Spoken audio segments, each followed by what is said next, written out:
আসসালামু আলাইকুম।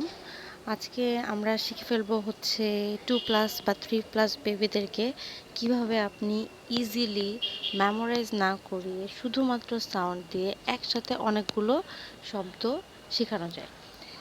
সো তার আগে অবশ্যই A to Z এর সাউন্ডগুলো শিখে নিলে ভালো হয়। যারা হচ্ছে A to Z সাউন্ড জানে তাদের জন্য এটা বেশি ইজি হবে, নয়তো আগে শিখিয়ে নিতে হবে। তো এখানে বরাবরের মতো আমরা A এবং T এই অ্যান্টি নিয়ে নিয়েছি, যেটাকে ব্লেন্ডিং করলে হয়েছে অ্যাট অ্যাট। তার আগে যখন বি দিয়ে দিলাম, বি এর সাউন্ড হচ্ছে বা বা অ্যাট ব্যাট। সি এর সাউন্ড হচ্ছে খ খ খ অ্যাট খ্যাট। এইচ এইচ এর সাউন্ড হলো হা, এইচ এর সাউন্ড হা হা অ্যাট হ্যাট। তিনটা হয়ে গেল।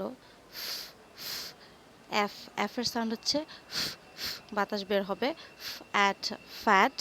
আর সাউন্ড হলো র র at rat. And V V এর সাউন্ড হলো ভ ভ ভ at VAT.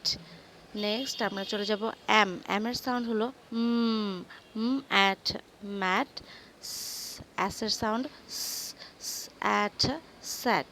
And P P এর সাউন্ড হলো ফ ফ ফ ফ অ্যাট ফ্যাট।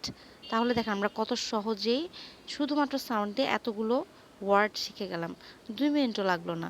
অথচ বাচ্চাদের জন্য এটি একটু ক্রিটিক্যাল হবে, কিন্তু এটা অনেক বেশি প্র্যাকটিস করতে হবে। আমরা অলমোস্ট 9টা ওয়ার্ড শিখলাম, কিন্তু অথচ চিন্তা করে দেখেন উইদাউট সাউন্ড এগুলো যদি আমরা মেমোরাইজ করাতে চাই একটা বাচ্চাকে, A for apple, B for bat, C for cat, so it will take a lot of time.